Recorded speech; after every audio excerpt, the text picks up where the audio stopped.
कलेश बिठा के 9 दिन पाठ करई बालो भाजई है।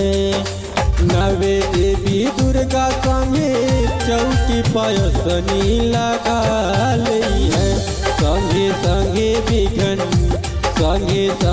विघ्न हरता श्री गणेश घरवा में आ गई है।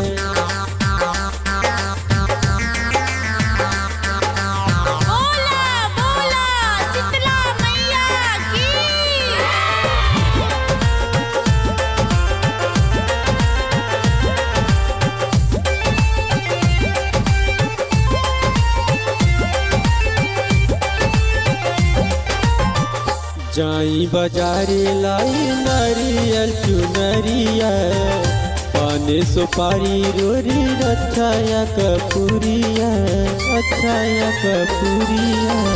जाई बाजारे लाई नारियल चुनरिया, पाने सुपारी रोरी रछाया कपूरिया। ममता के खान हई प्रेम से पुकरे बा न रह पई है। ममता के खान हई प्रेम से पुकरे बा न रह पई। संगे संगे विघ्न हरता श्री गणेश घरवा में आई गई है।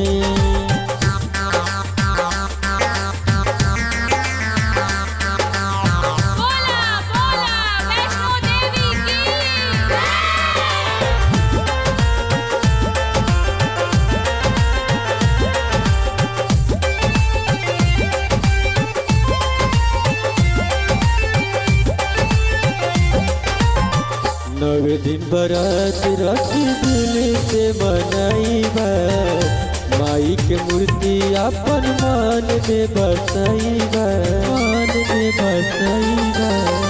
नवे दिन बरत रखी दिल से मनाइबा, माई के मूर्ति अपन दिल में बसाइबा। कहे पिंकू मिश्र माई दुखवा दरिदर जरा दिए। कहे पिंटू मिश्र माई दुखवा दरिदर जराई। संगे संगे विघ्न हरता श्री गणेश